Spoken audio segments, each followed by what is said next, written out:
role of the end-of-life doula in relation to mainstream healthcare. There's many different ways that a doula can serve.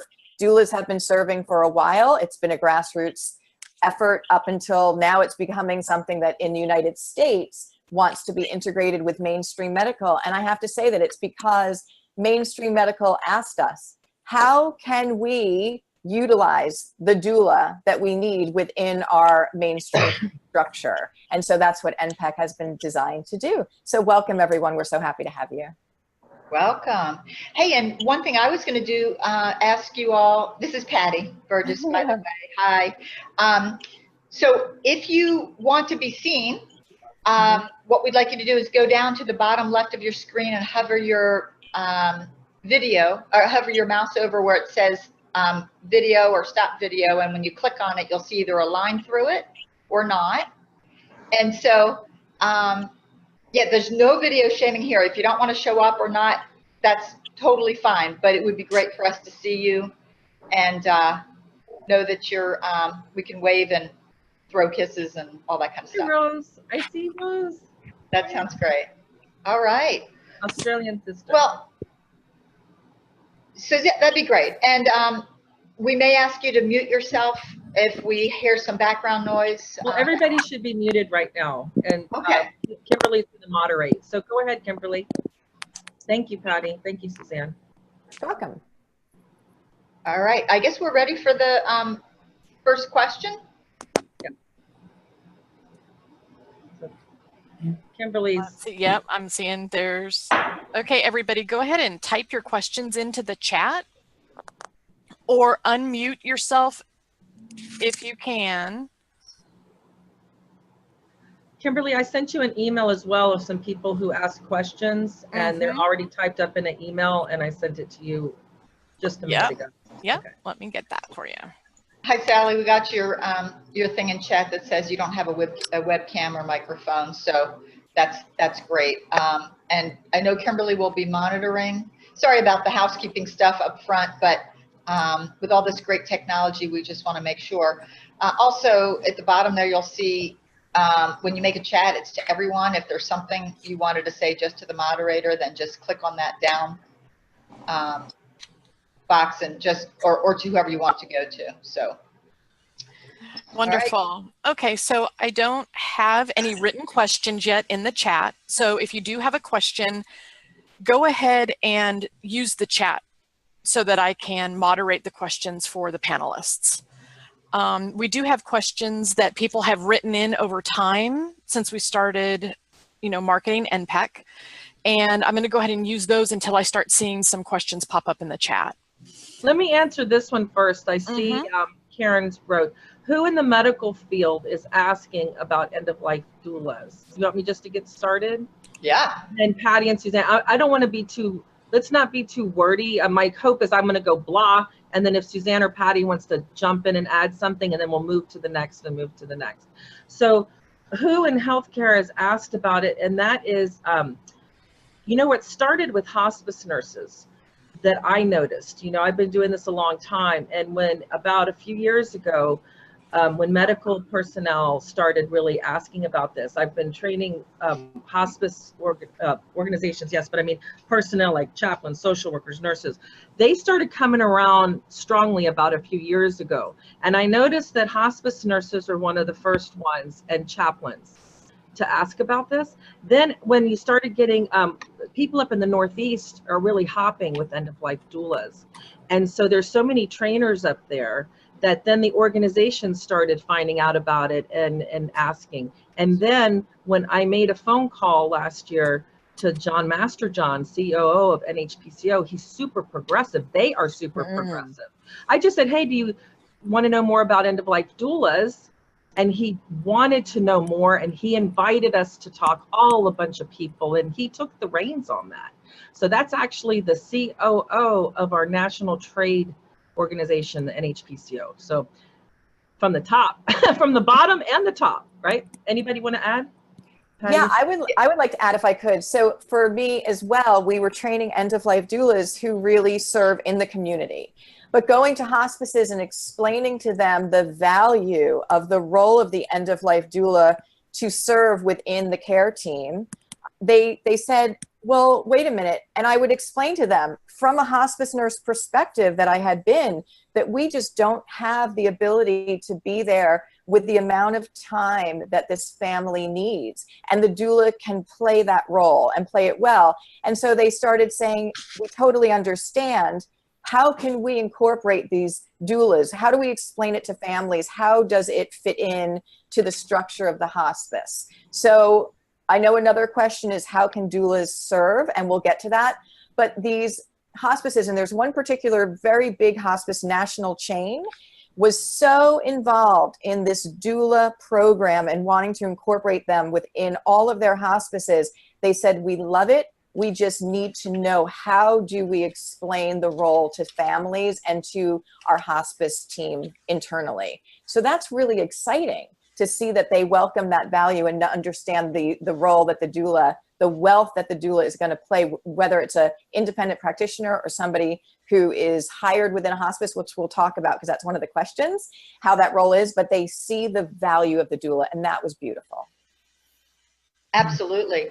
And I happen to be the non-nurse on the team, and the perspective from my experience, having worked within hospice companies, has been very different, because I would visit case managers, skilled nursing facilities, assisted living companies, doctors, and let's not forget about the patients and the families who are asking. And, you know, when the question came just a little while ago, who in healthcare is asking? Well, patients and families are in healthcare too. They're the receivers of healthcare, and they're really the whole reason why we exist. So what I noticed is, when I went to hospitals, discharge planners, they were charged with making safe and effective transition plans for people going back into either their home or another facility. And there was gaps. And they were like, they may not have been knowing at the time that they were asking for doulas, but they were asking for help, and doulas addressed that question. Same thing for skilled nursing facilities. There was a whole lack of training, end-of-life training, even if hospice was in the facility.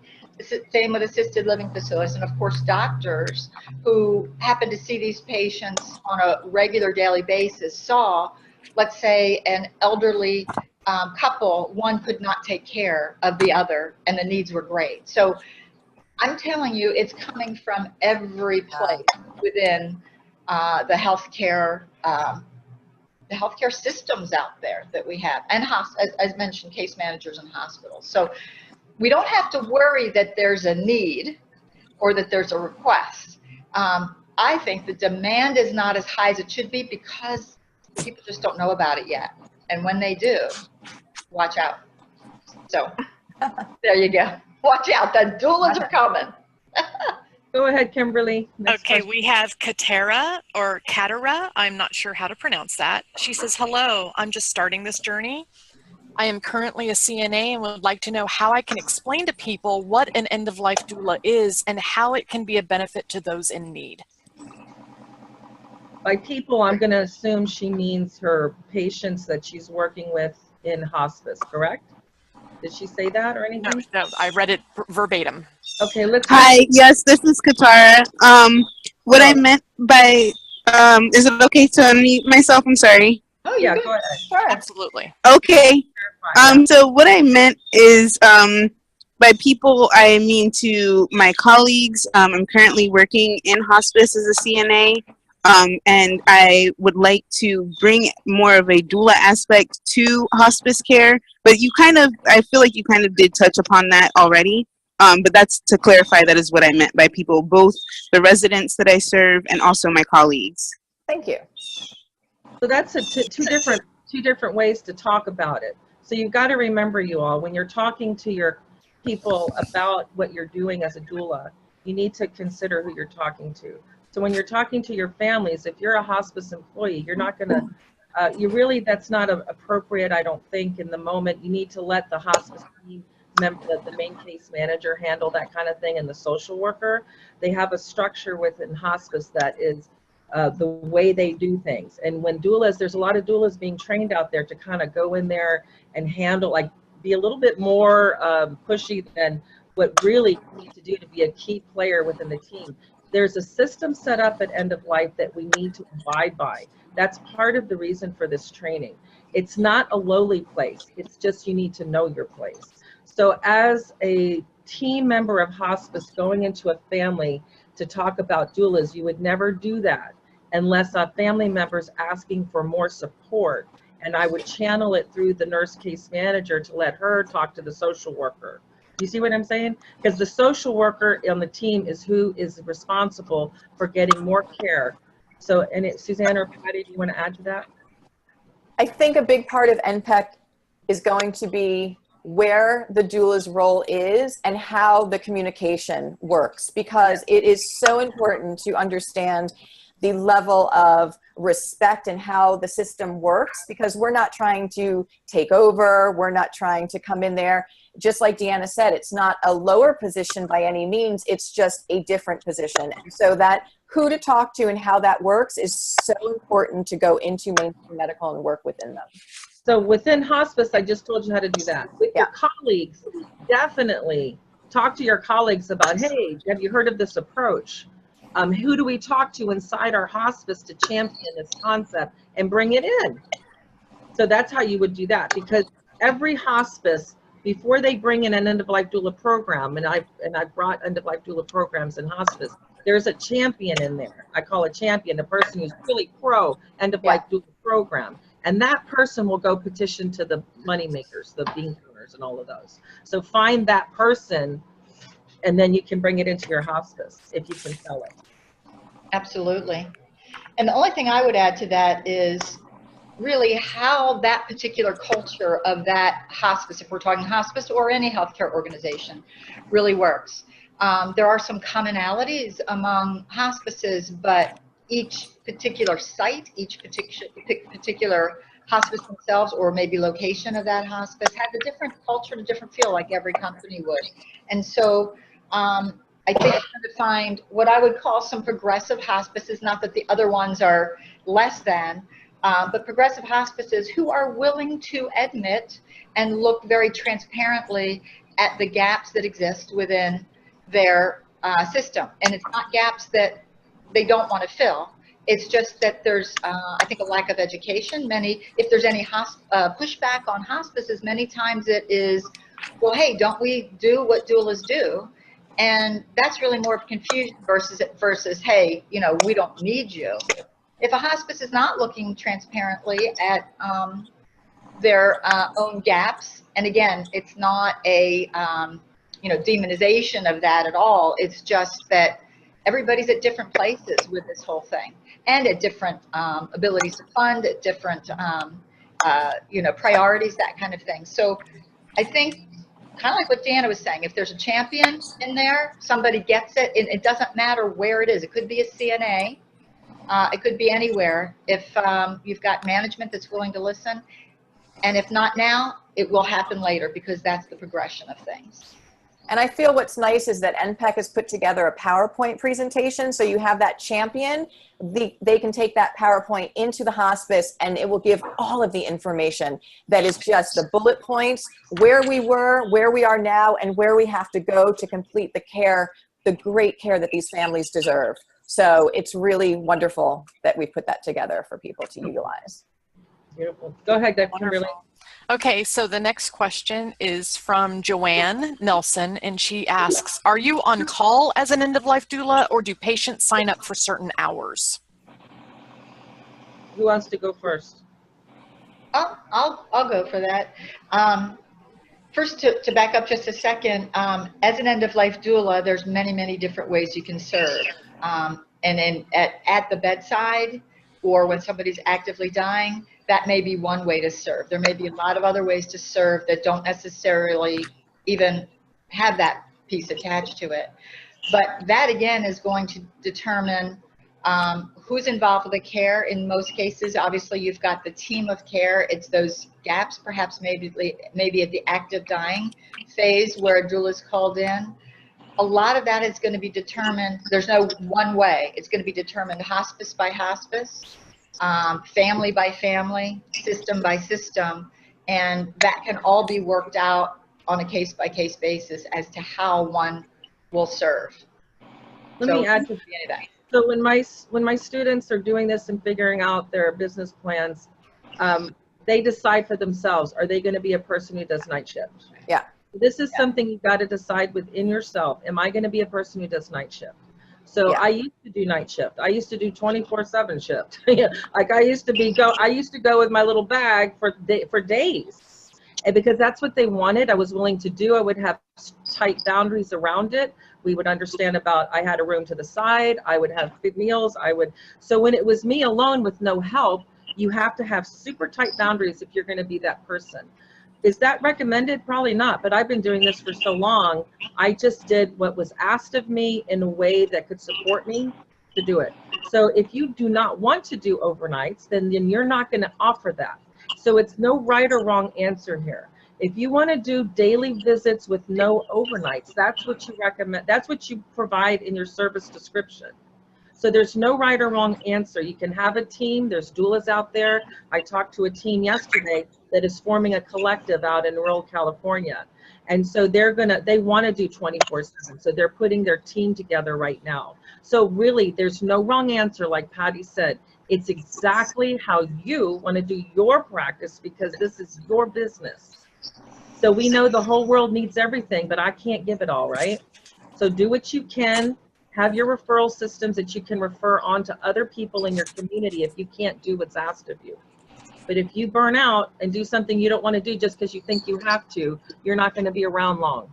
And whatever brought you here into this group right now means you are super passionate and interested, and make it work for you. Suzanne, you want to add anything? Yeah, sure. I mean, thank you. I love the answers. What I would say when that question was first proposed is, how do you want it to be? Just like Deanna said. So when you are in your own practice, the beauty is to set it up what works for you. And the goal is to have it be for longevity and have it be in balance as much as you can. Now, the other really key part here is that I have found that if you have enough time with this client and their family, and you have done your doula work, which is preparing and educating and talking and guiding, then that moment of death doesn't necessarily need your presence. If that family does, if they feel prepared, there's a hospice team on call. But again, be honest with where you are in that process. I'm not great at working overnight. I've done that, but I know it's not really my strength where I should be. So I have to honor that. Now, have I shown up at night? Of course. But right now we have so many wonderful people coming out, and that's where we're saying, design your practice what is in alignment with you so that you can be fulfilled and also be the best of service and have it for the long term. There's a lot of people who love being on nights. Absolutely. That's what they want to do. They're the person. Yes. There's doulas too. The way I do my practice now is that I don't take call at night. They're set up with the hospice. They take call at night. I'm training and teaching them. This is not an emergent event that's happening here. This is a normal, natural thing. I love them through the day. I say, you want me to sleep at night because you want me with you and aware and conscious and with it tomorrow. So if there anything happens through the night, leave it on my voicemail or email me or text me. I'll get it in the morning and I'll call you first thing. Now that might sound shocking and horrible to somebody. It did to me when I first started. I would have never done that. But now, today, what I need for me is I need to take care of my health. My health has suffered from years of giving.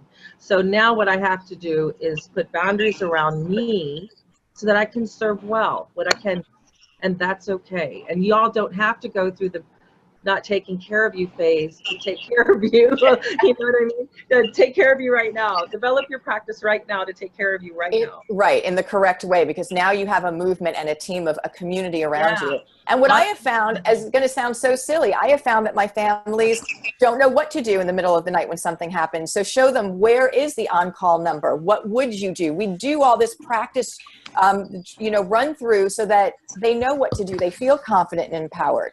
Where's the number? I don't know. So it's all those little things that are really missed with the lack of time that hospice is there and the fear surrounding death.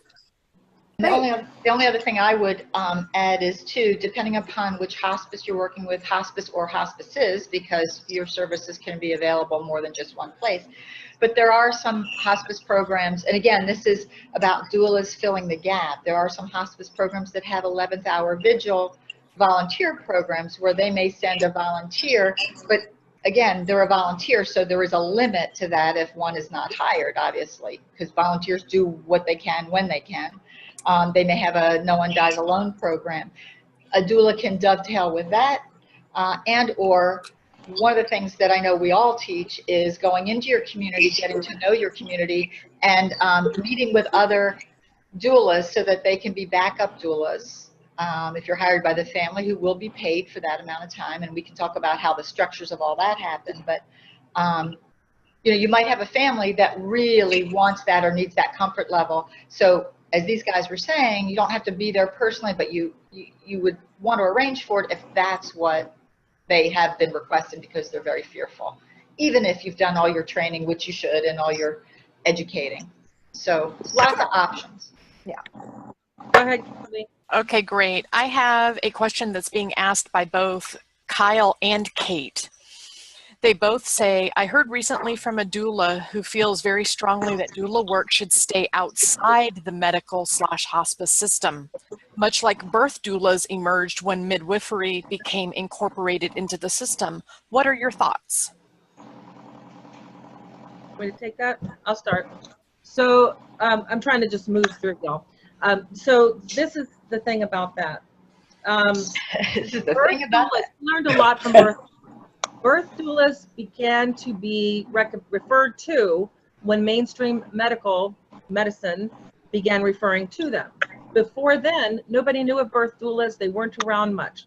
When birth doulas gained the trust of the medical system through the oncologist, I'm sorry, obstetricians, my world is so different, obstetricians and all of those guys, pediatricians, then they did refer to birth doulas. Look what's happened to the birth doula movement. Yeah. So I'm telling you, all of us, and you are listening too, we're listening to people who have done huge movements before us, the aromatherapists, the yoga instructors, the birth doulas, and what they're telling us is you've got to get the trust of mainstream medical, and there's several entities within there.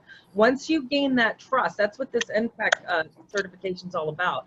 Once you gain their trust, then they will begin to refer to us. That's this whole point of this thing. So yeah, in my heart, I believe in the grassroots movement. People sharing with families to take care of their own. I get it. That's where I come from. That's my heart. And we're listening to everybody talking about who are these doulas. This doula movement's taking off with it, whether we like it or not. And what's happening is the questions that are coming through are like, who are you? How can I use you? Are you certified? What's your credentials? Blah, blah, blah. And then all of that stuff has been happening for the last few years. And I'll tell you, this is led strongly by the doulas themselves, the people who want to be doulas themselves. There's a large contingency, a large group of people like me. I don't have a doula certification. There's Karen Rep in here. I saw her. She doesn't have a doula certification, I don't think. Maybe she does. She went to it doesn't matter. She didn't need it. There's people like Patty doesn't have one. Suzanne doesn't have one. They don't have certifications. We got our training from elsewhere, and we realized that we had something to offer. We were seeing things that wasn't handled, and people came to me asking, train me to do what you're doing. Train me to do what you're doing. Suzanne went somewhere and saw some amazing things, and she goes, I want to show people what I saw. And Patty's doing stuff with big hospices, hundreds of them, and they're asking her stuff, and she goes, let me help you, right? So it's not like we're in here cooking it all up. It's that this is happening. It has a life of its own, and we're learning from people before us. So the birth doulas taught us, hey, get mainstream medical on your side. They will refer to you. Now, to stay outside of them, yes, we hope to stay outside of them. Yeah. Mainstream medical to eat us up, because you know what they'll do? Ruin it. They'll ruin it. They'll tell us how much time we can spend. They'll start assigning us other things to do. Yeah. They'll put us at the lowest end of the pay scale. Look what they pay master's level social workers, master's level. We're not going to let it happen. It's not going to happen. No, that's not going to happen. They don't want to deal with this, believe me. Look at all of you guys here, and you know, a lot of you know each other. Do you think they're going to be able to handle energy like us? Are you kidding? No way. We are people that are bridges to health care. Bridges. We bridge the gap. We're advocates. We're pioneers. We're pit bulls for our families, not the system. So those family navigators, those navigators that you see for parent companies that have these huge conglomerates, those navigators are for the system. They're not for the family. They're making sure that one little Joe Blow stays in their entire system and their whole family. You guys don't care about that. What you're going to do is you're staying in the community and you're going, okay, I know how this hospital works. I know how this home health works. I know how this hospice works. I know how this clinic works. I know how all these people work. I know all these holistic practitioners work. And I am that bridge that's going to make sure that person gets what they need. I don't care where from where. I don't care from where. Go ahead. Anybody want to add? I'm going to share a little bit on that because I just want to make sure this is really clear. So even though we're saying doulas working with healthcare, NPEC, understanding that relationship, the real way that this is going to work and the way that it has to be, and this is all the vision that I've always had, is that the doulas are their own entity and movement.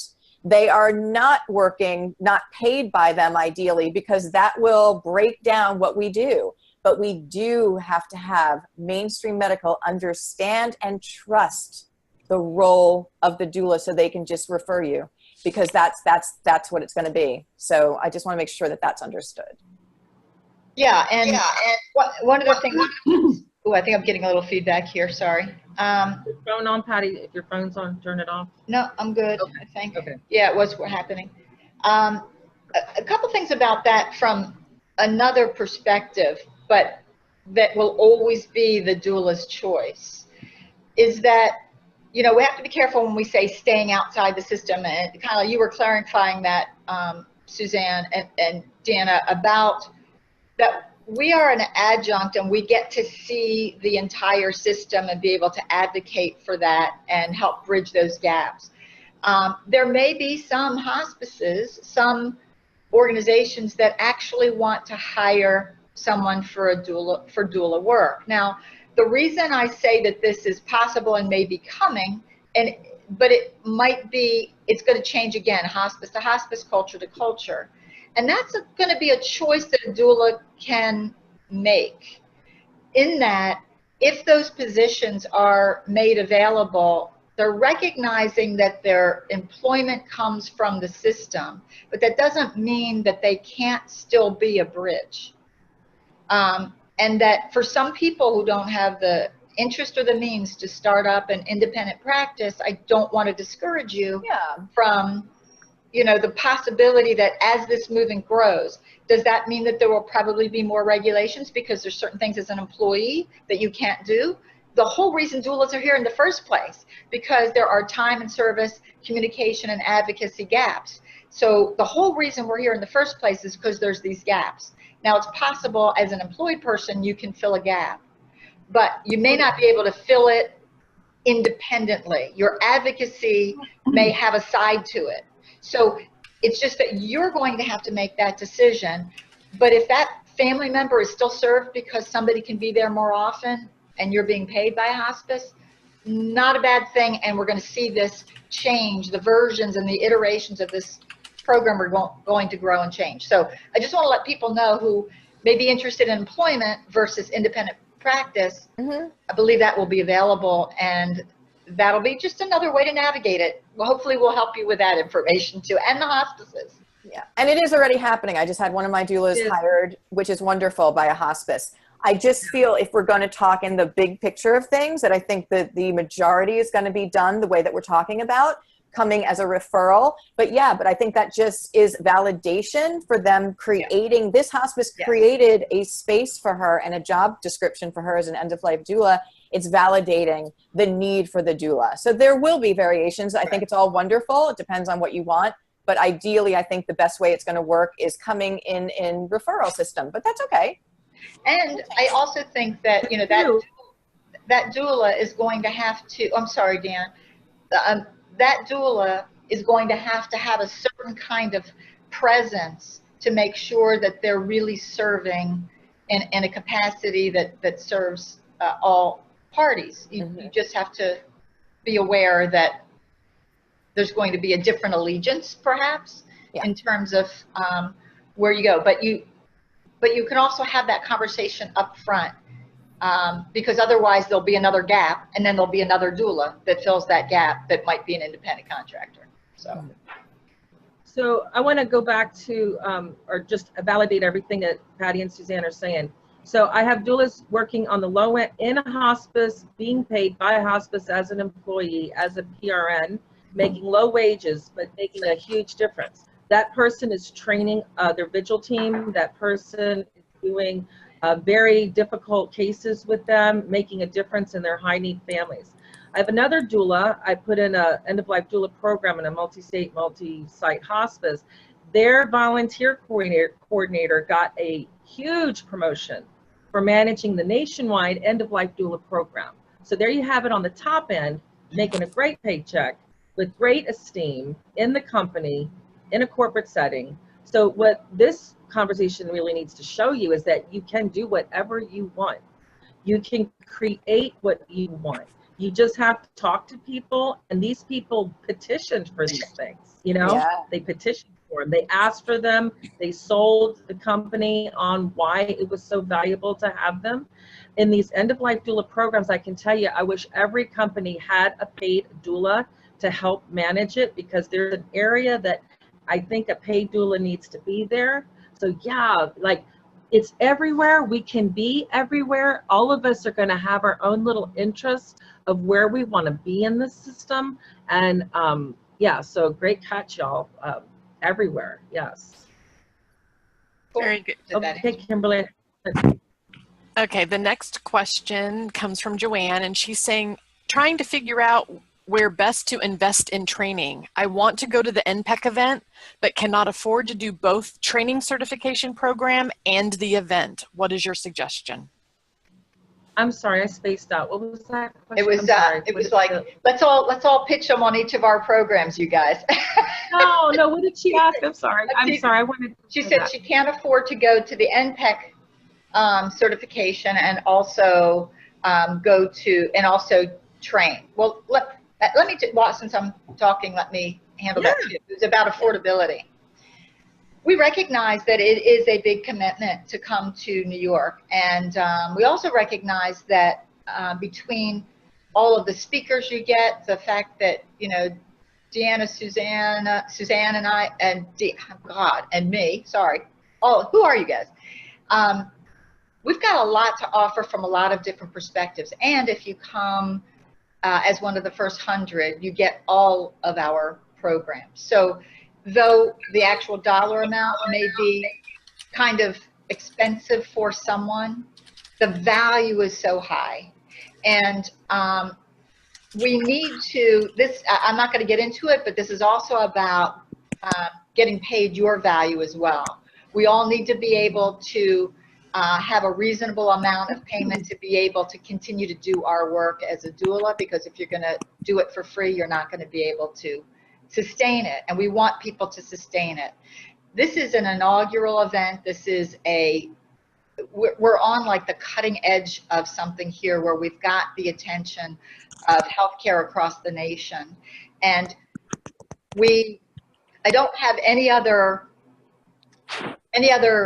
advice other than to keep being a lifelong learner and continue to take the trainings where you can.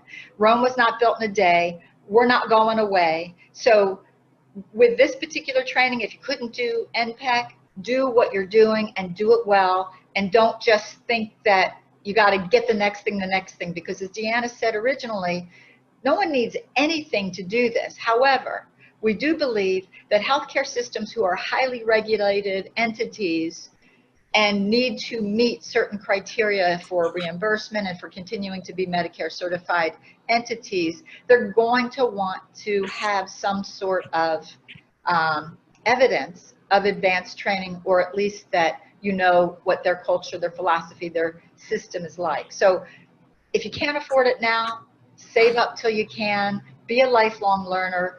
You're not going to get it wrong. If you don't have one training, you're going to over another, you're going to be okay. But at least it offers you the ability to get a lot in one space. So there you go. Thank you, Patty. Yeah. I just want to say, if you're counting your pennies right this second, if you're counting your pennies, what do? come to New York. You're within the first 100. You're going to get all of our programs anyway, and NPEC, and you'll be certified with NPEC, which might not mean anything today, but it will. Because what we're trying to do is make healthcare trust us. So since we are leading in this movement, there's many other people leading as well, but we're one of the 3 leaders in the movement. We want them to trust this training so they can say, oh, got it. We've got some key people who know the business and who know the service, and we can trust their perspective. They got Michael Fracken, Reverend Bodie B, they got Lee Webster, they got Katie Ann, Patty, Suzanne. Yeah, they got all these people saying, hey, this is really good. And we want them to trust the NPEC badge that says, hey, that doula must know what they're doing. And because we were so determined that you guys were going to get the foundation as well, we didn't know how many people were going to have foundation training. We said, let's give them all of our foundation training, the first 100. We'd like it to have a small, intimate, you know, under 100. We'd like that. That's what's going to happen. We cannot wait. There's, I don't know how many people coming, but you are within the 100. You'll get all 3 programs. You have a complete foundation and NPEC. That's what I would do. My students that come to me and ask me, should I go? I talk with them about their long-term goals. If they don't want to deal with healthcare, no, don't come. If you are a person who wants to be a patient advocate within healthcare, yes, come. That's pretty bottom line. That's it. Yeah. And the other thing that I'm sorry. The other thing that I have found is that I think because it is an unregulated field, and you don't necessarily have to have training to do this, although you need to know what you're doing. We've had a lot of people that come and take this training and then don't feel like it's enough and take another training. And so really to have it one and done, I don't want people spending more money. I want them to make an educated choice and have everything that they wanted. So really understand what your goal is with what you want to do with your training. And again, this is designed for that person who wants to know how to work within the healthcare system, make a profession out of it, be able to walk through the door and have that NPEC designation behind them so that the person that's in the front says, oh, we know what you do. We can count on you for X, Y, and Z. So that's just important to understand what you'd like to do with your practice. Absolutely. Great. Are we ready for the next question? Yes, go ahead. Yeah. Okay.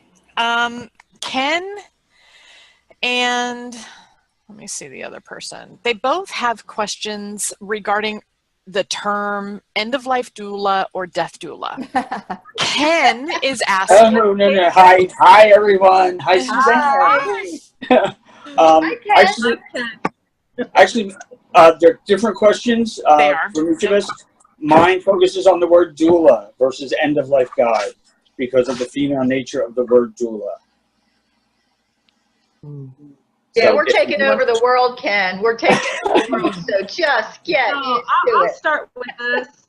So this is the thing, guys. Do you know what my heart wants to call this? For me, I want to be an end-of-life midwife. I'm not a death midwife. That's my heart. My heart is death midwife. However, what took in mainstream healthcare is end-of-life doula, right? And that was actually my second choice, was end-of-life doula way back in 2005. But there was not an issue then. But what happened is the home funeral movement kind of took over the word death midwife.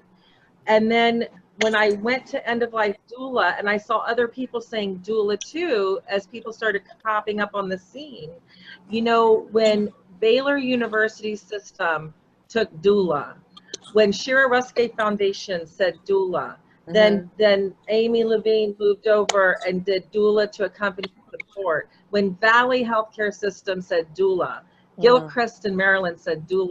You hear it? You know what I mean? Right. So what we're doing is bringing a movement. We're not saying, oh, what does my sweet little heart want to be known? What do I resonate with? Who gives a crap? What we're trying to do is let consumers and families know where to get this kind of help.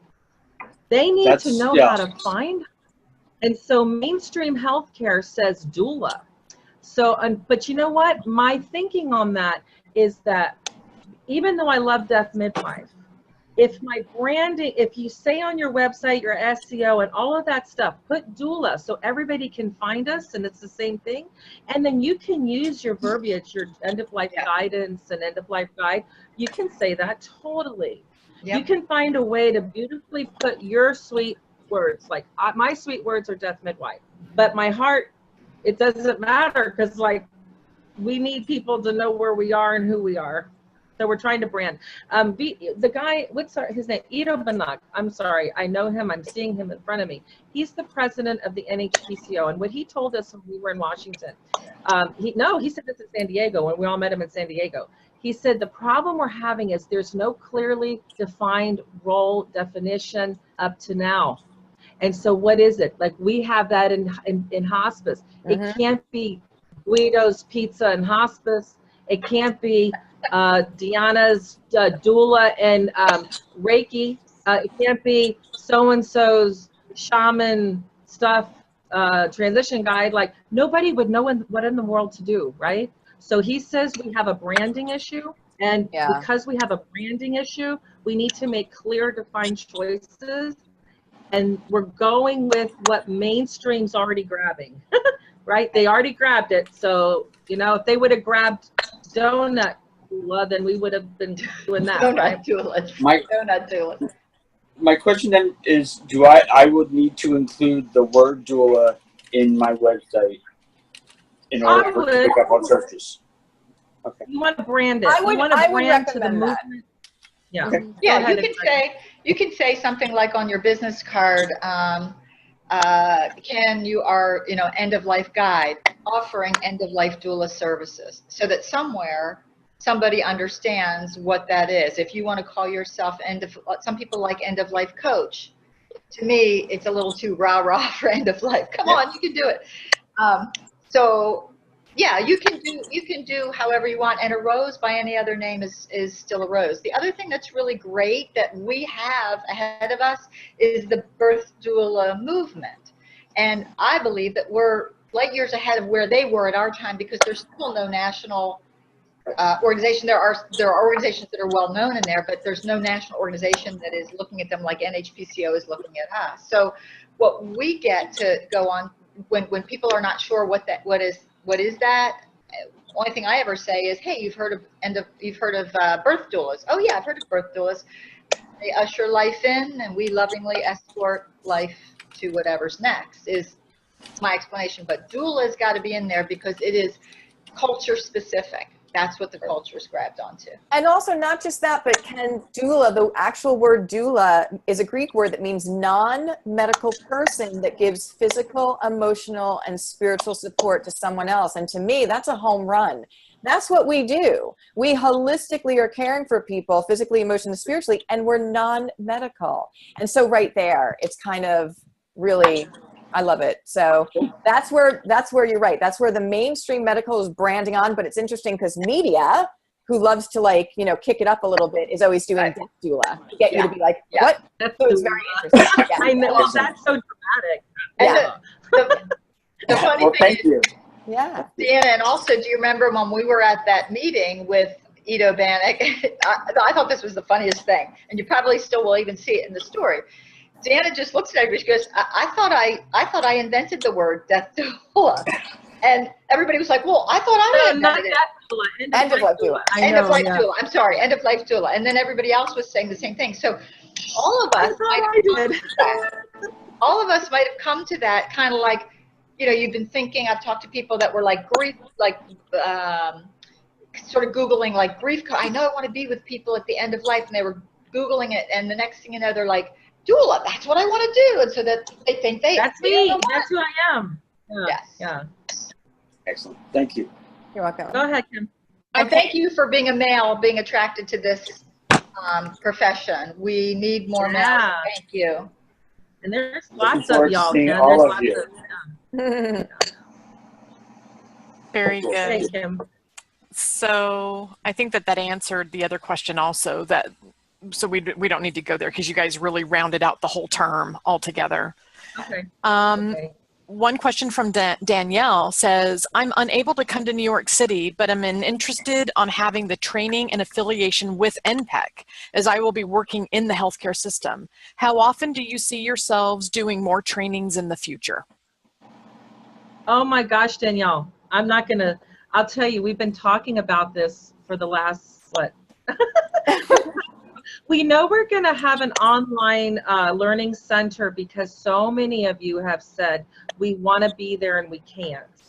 How we need to have access. I can't leave my kids and husband. I can't leave my job. So we are going to listen to you and have that for sure. Whether we have another event, do y'all want to talk to Suzanne or Patty? Do y'all want? Yeah, we talked about. You know, we spent about a year creating this, and we're tired, but. No, we're fun. It's fun. We're excited. Tired. We're excited and tired. Oh yeah, I mean, you can be tired and be really excited. I mean, and having you guys all here is amazing. So, you know, we may look at the schedule for the following year and decide we're going to be somewhere else in another part of the country so that we can spread this out. Or that's an idea. Yeah, we might say that, you know, we want to put this online as a coursework that people can do in their own pace. What's been interesting is we have some people that say, hey, I would do this if it was online, and we have other people that say, I don't want to do it if it's online because they want. So you know what I mean? Like, we're looking at trying to figure out the best combination so that we can serve as many people as possible. I'd like to take a poll, though, if you would put in the chat. I'm going to ask you a question. Good. We've been batting around. Instead of having this be another live training like this, where the NPEC is, I mean, like a 3-day, we have to leave everything, come to and get it all there. We were thinking if we kept it online and learning center, had it there, but had a yearly gathering where we did networking, soul sister stuff, soul man stuff, you know, brother sister stuff, networking, you know, self-care. Talking and more of the softer stuff, connection, that we would like to have a yearly gathering of that. We want to know, would you come? Just say yes or no. We'll know that your yes or no means to this question. And that it would be sort of more retreaty, about self-care. Like a destination. It would be a destination kind of a thing. Which can be optional, but you can also have the online and get your full credential and education that way. And then we do have this really wonderful this thing. Yeah. And I will say that let's just talk the realistic way that the world is right now. It is moving so quickly, and we all have so many commitments that to physically go somewhere is very challenging in and of itself, and also the added expense. So for me, so many people have said, I would take this if I could do this online. And so we really want to answer what the need is. So I think doing a poll right now is fantastic. Yeah, that's cool. I'm seeing also. I'm seeing a lot of yeses. I'm seeing a lot of yes. Now, and like Bali, Florida, like where's the destination places? You could certainly put that in too, but there's some lovely places where we can all go get nourished. I think what we've noticed, the three of us over this time, is that we're all putting out, you know, we're doing our own version. You guys are all doing your own version of like running like crazy. Where can we go and remember that this work is about nourishing ourselves and community, and it's about community.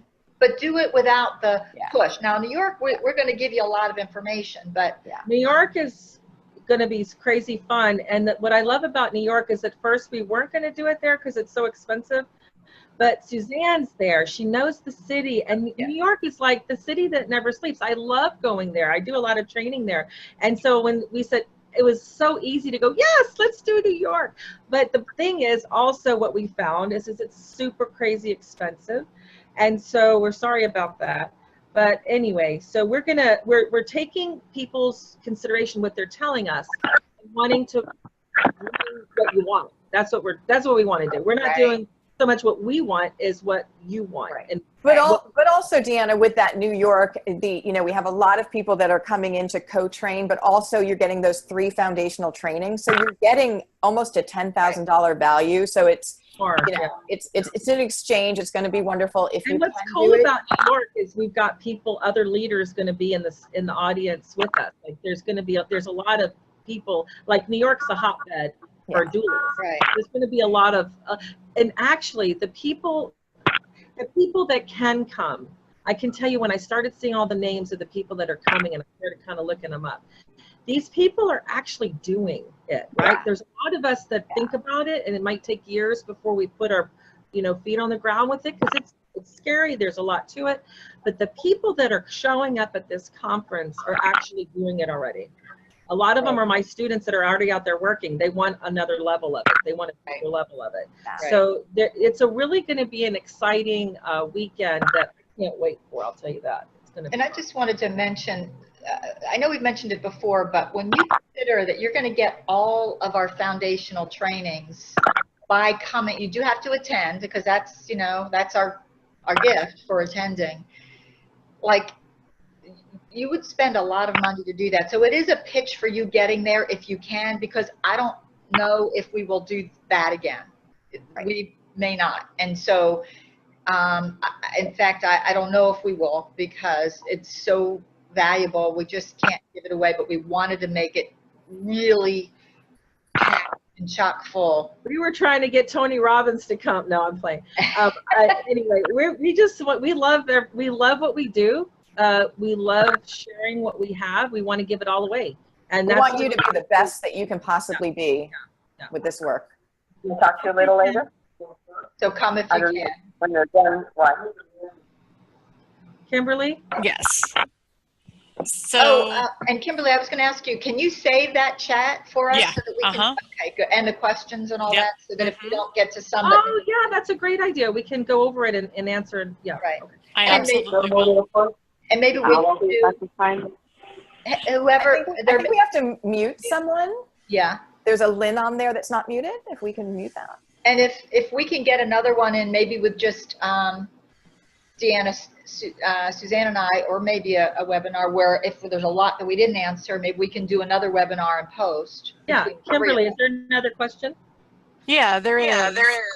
There's a few actually. So Francesca asks, what are you referring to when you say that they will be receiving 3 trainings at NPEC? Oh, just all 3 of our trainings. So if you come to me, you'll come into my school. If you go to Patty, you'll get her what she calls her foundation training. When you go to Suzanne, you'll get her doula givers, right? So it's actually an additional 3 trainings. So you're there for the NPEC certification, but you're going to get 3 foundational trainings in addition. These are online. Yeah. Online trainings, and you'll get the logins after you come. Yeah. Like my school, for instance, it's probably the same as theirs. My school is a full year. You're with me. You're studying. It's intense. It's solid. You get a certificate of a foundation training. That doesn't really matter because you're going to have the NPEC. But you're going to get the same from Patty, the same from Suzanne. You're going to be with them. You're going to be studying. You've got a lot there. So it's not just throwing you a bone. It's the things that most people come to us for. Right. And we also know that you may have trained with one of us before, and so you've already paid that. So in order, when you've done that, then we give you a really great discount. Our students get $1,000 savings to come to this thing, and then they get the other 2 trainers programs. So they get a steal. They get a great deal too. We just want it to be doable as possible for everybody. Yeah. Yeah. Right. We do have another doula question. We have time for one more question, so let's get this one. Does spirituality play a large role in the care provided?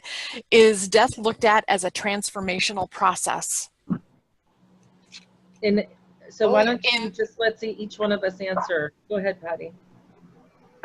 Wow. Yeah, there's so much to this, but what I would say is absolutely it's a spiritual process, and of course that doesn't necessarily have anything to do with a person's beliefs or dogma or religion or faith walk, whatever it happens to be. And for me, what I've found in this work is that most people are woefully unprepared, which is what the doula offers, to come in and share a gift of presence and a gift of service for those people who are unprepared. So to me, the transformational spiritual process is if we can take a family, a patient who is in fear and overwhelm and confusion, which often happens, and sadly, if we could get, for example, hospice referrals earlier than the last couple days, might change, and doula referrals.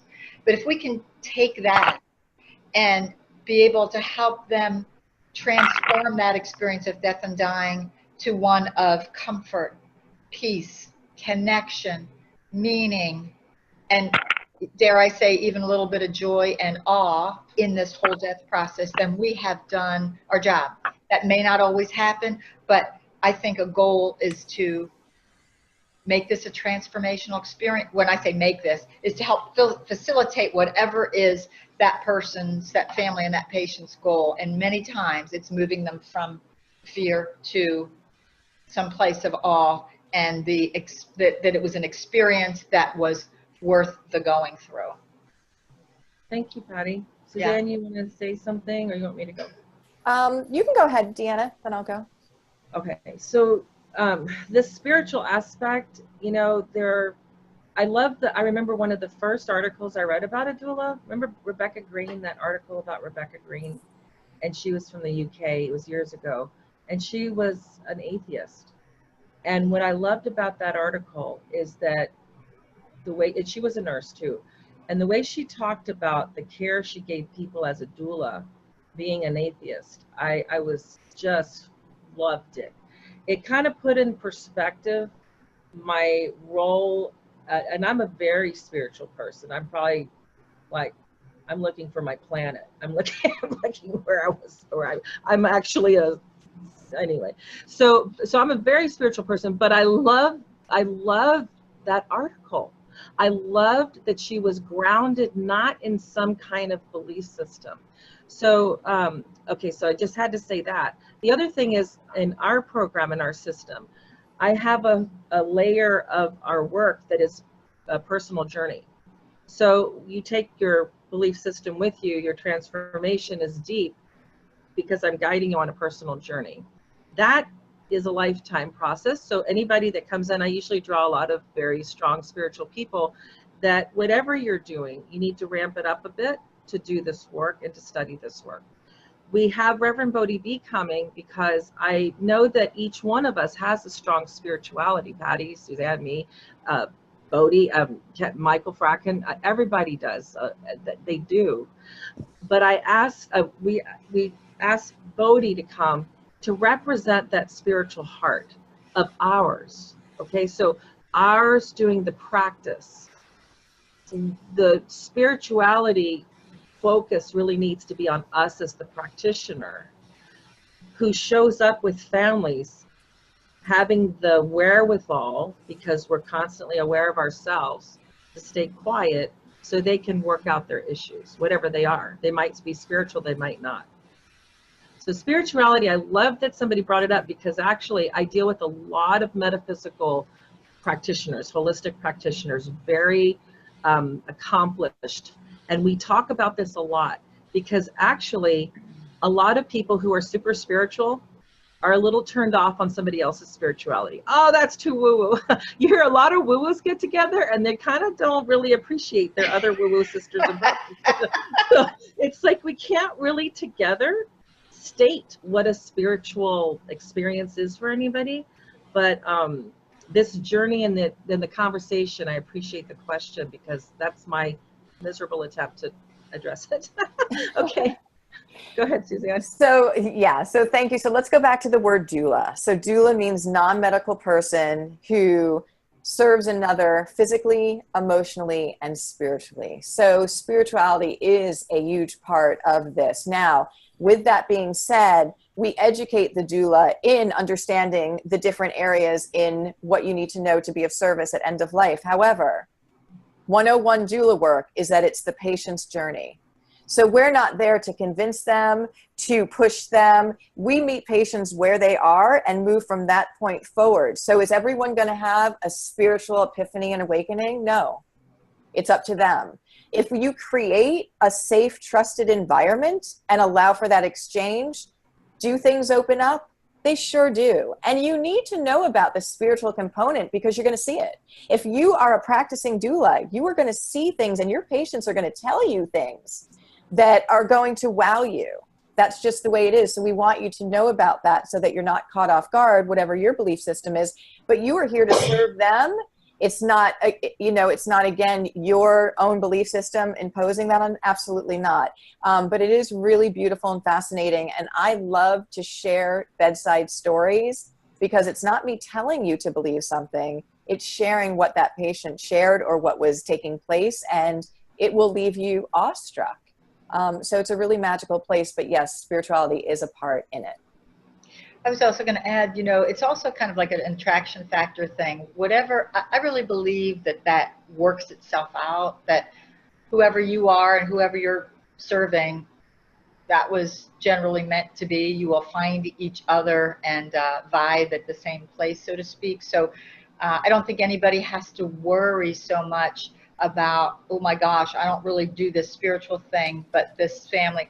Plus the fact you're going to be in connection and community. There may be things that you don't do that you can bring somebody in. You'll recognize that need. But I really believe that like water finds its own level, that you're going to be just fine. And it's certainly not something to fear, but to embrace.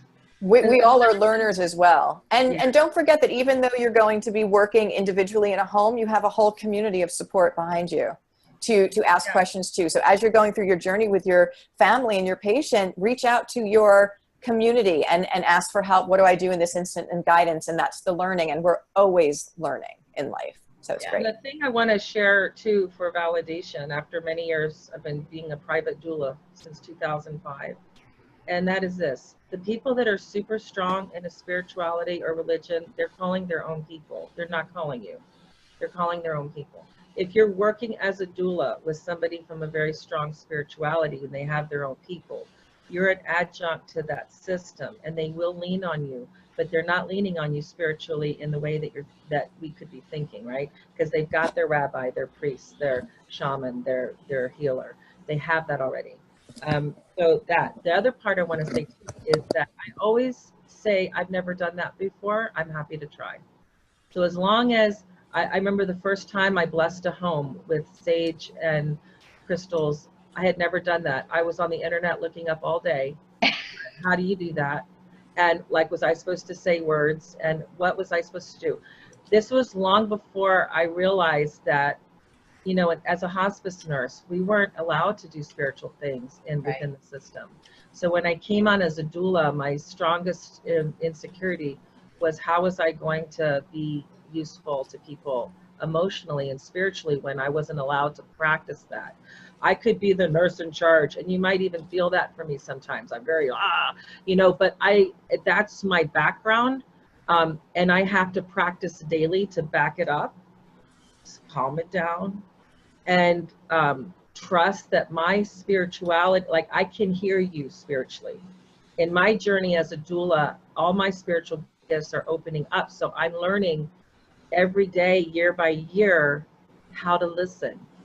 And that when they ask me to do something that I don't know, I just say, oh, that's interesting. I'd love to be assistance to you. Is that okay that I don't know how to do that? And they always say yes.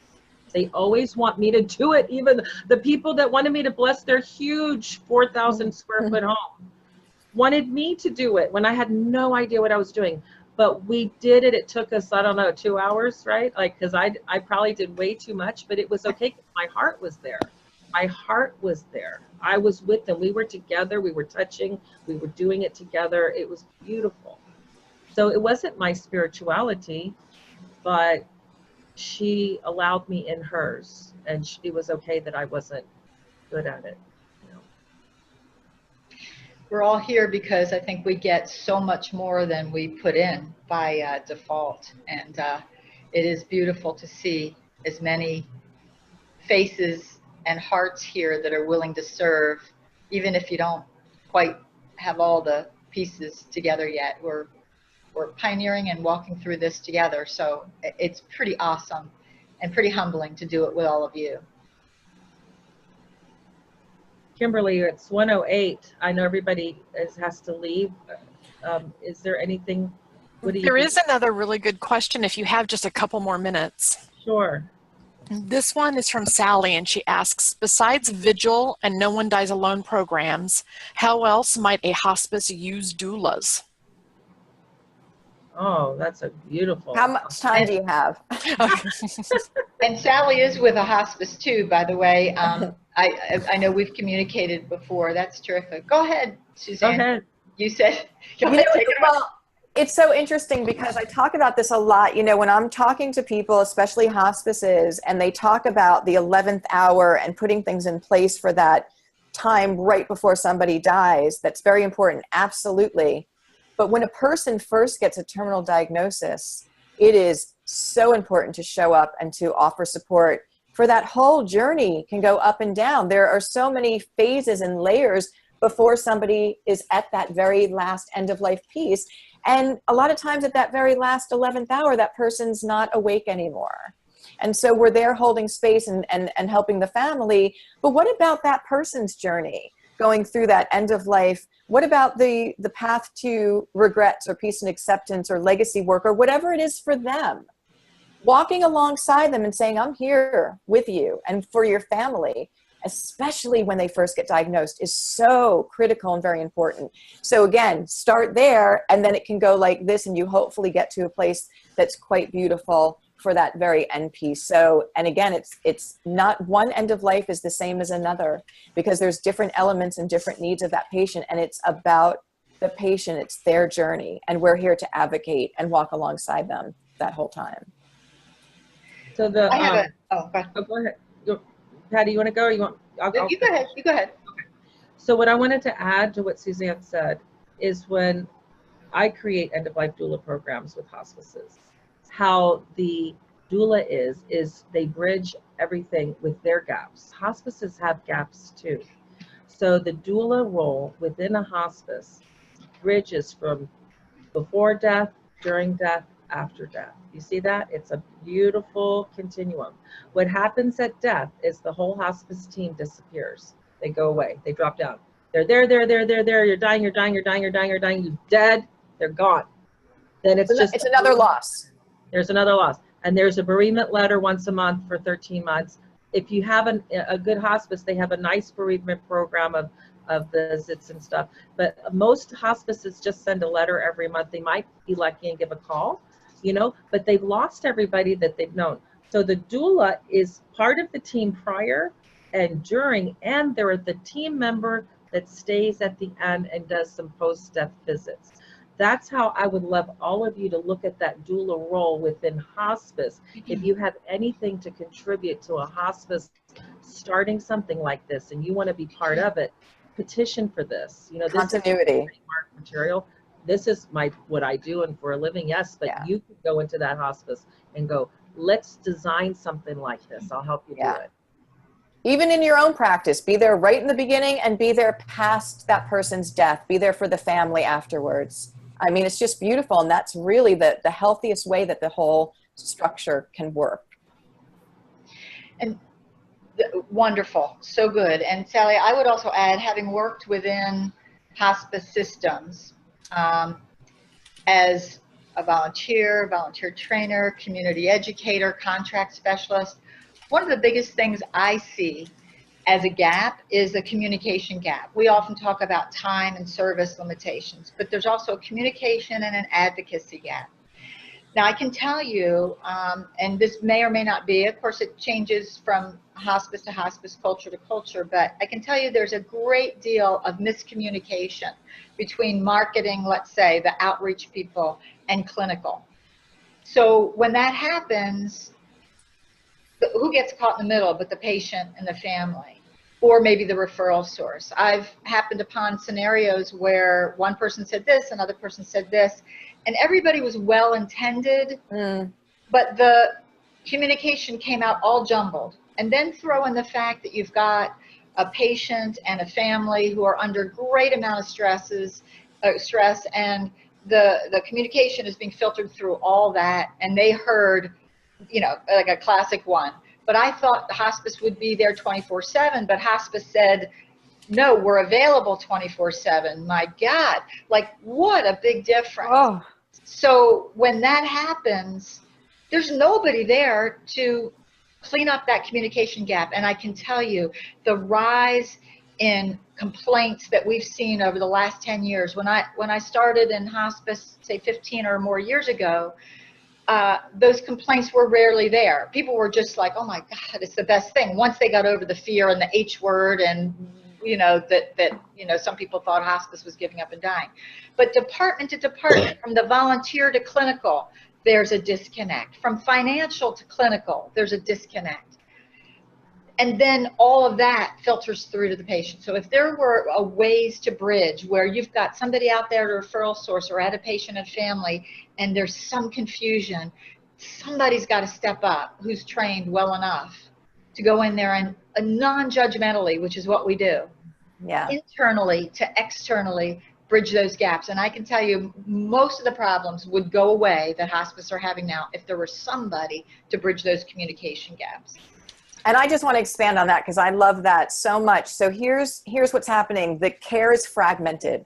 I'm doing my little piece as a nurse. and no one's talking to each other, and there's no continuity. Do you know how many families have told me, I don't know who's who?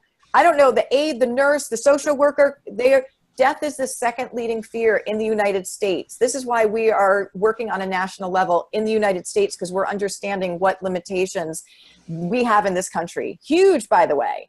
So they're so afraid, and then all these people are kind of bopping in and out. Families don't know who is who, what's going on. There's no continuity. The person dies, and they are angry. And guess what? They're going to start pointing fingers, and sometimes it gets very misdirected, but they're angry at the hospice. Right. It is misdirected. And it's interesting because you guys both as nurses have both said to me, we've got a certain amount of time to do all of this work, to do all of this documentation. And then we're also supposed to explain what's happening, who's coming next, explain the whole process.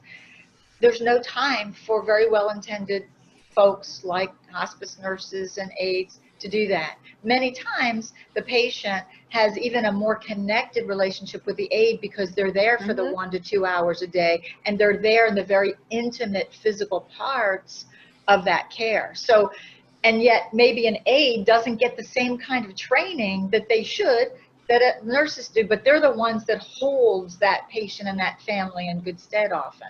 So, we could talk all day about who should get paid what, but what you guys are saying is that communication gap breaks down because there's no time. So if we don't have time, let's put somebody in that position, paid or external or whatever, that can really has a beautiful way of being able to non-judgmentally talk to everyone.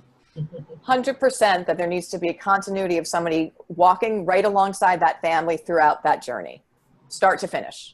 And it's a lot cheaper to do it that way. Sorry. There's an interesting role as a doula, because I've been a hospice nurse since 2000, and then I've been a private doula since 2005.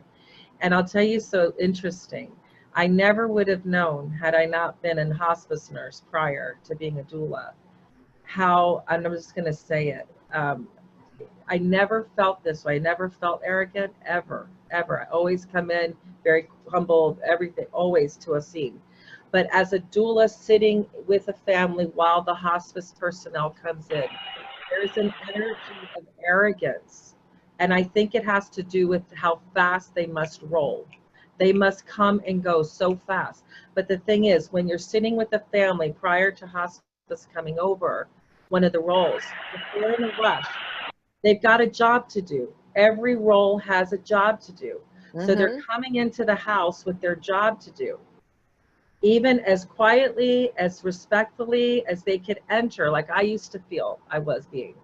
When I was sitting as a doula, I saw this incredible arrogance. And I felt, and when a hospice person would leave, they would go, "Did you see that? Do you see how they just told us what to do? Like they don't even," and I went, "Oh my goodness." So it's the subtleties, the subtlety of presence. When the doula can do that, because we're not going in with our agenda. We're going in to hold them and find out, let it unfold and find out what they need. Yes, you might do some planning in the beginning. What's your biggest need? But you're not coming in with your roles, the doula agenda. This is what I must do for my organization. So it's the pressure. I'm just talking out loud here. I'm feeling it's the pressure of the role that's timed on productivity units within a hospice. I was horrified when I found out this home health hospice measures their hospice staff in productivity units. So that energy translates to the family in that kind of, I'm calling it arrogance. Maybe it's not arrogance, but it's kind of like walking in and telling people what to do energy that people really don't appreciate. And I never would have seen it had I not sat there as the oh, sorry, buddy, honey, come on, sweetheart. It also shuts people down. If you come in there with an agenda, remember that somebody is losing control over their physical being, okay? And if you come in with a bossy taking over, that's absolutely going to shut down your relationship with that person. And this is about their journey, not yours. You don't have an agenda. What you do have is an open heart, a non-judgmental way. How can I be of service to you in this journey? And I don't think any hospice employee needs to do that. I certainly didn't. I thought I was a good hospice nurse. I certainly didn't. But I saw the subtleties when I sat as a doula. So I'm just kind of bringing it up, you know. That's a really I think it's because of the short amount of time that you have to meet your objectives, and that's putting pressure on you to get those boxes checked. And end of life doesn't work like that. End of life should not have an hour visit. End of life should have, let's just be with each other, presence. What can I do? Sometimes they want to kick you out within 20 minutes. And that's okay too. They don't want you sitting around with them. It's your journey. Right. And maybe the next time you come back, it will be different, but who knows? It's all okay. It's all okay. And to your point, Suzanne, about fragmented care, the other thing too that we're finding, and I won't take too long on this, but you know, we're heading into this silver tsunami. And so families are fragmented too. So many times these people really do rely on a doula because their children are in, you know, who would be the natural caregivers are maybe in other states or someplace else, and they can't be there to, it's a really rough space for so many family members who are dying, or if it's just an older spouse and they don't have that support.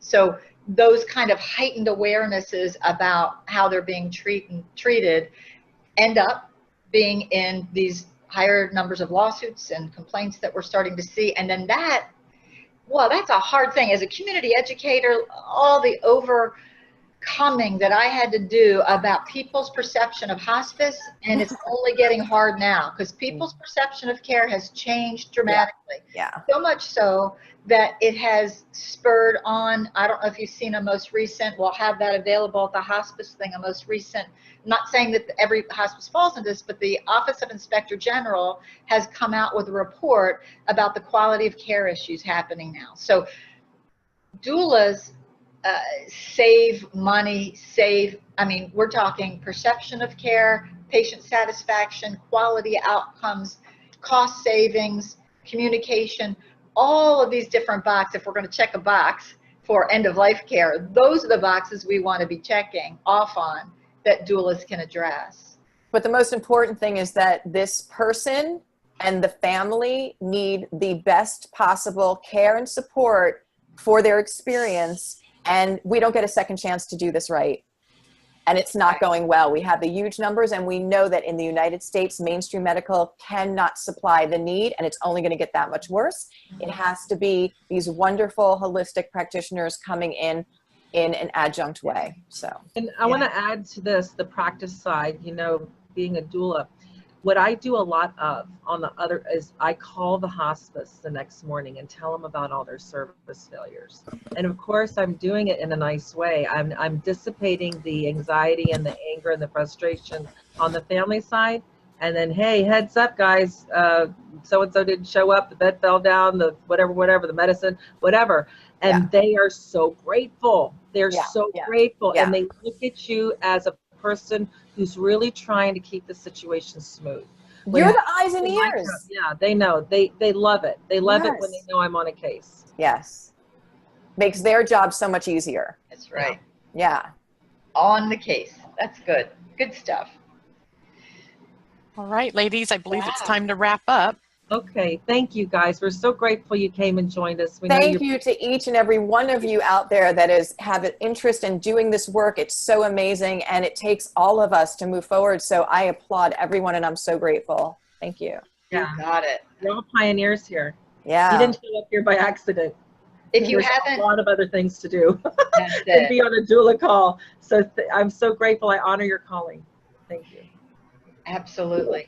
If anybody is still interested in getting to the New York event, you can email us. Obviously, you heard about us somehow because you're on this. You can email us. We can talk to you personally if you've got questions to help get you over the edge there Kimberly, if is you're there on a this. way we can get them the event?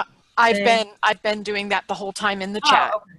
as And the well as people our. that don't know how to do chat, because I don't know how to do chat. Like how? Yeah. Okay. Yeah. Hopefully this was helpful, and if you can get back to us, email with other questions we didn't get to, we'll figure out how we can get those answered. But come see us in New York. It would be great to see you in 3D instead of this 2D in these little boxes. Thank you again. Thank you. All right, everyone. Thank you Bye, so much. everybody. Thank you. We'll talk soon. Bye. Bye-bye.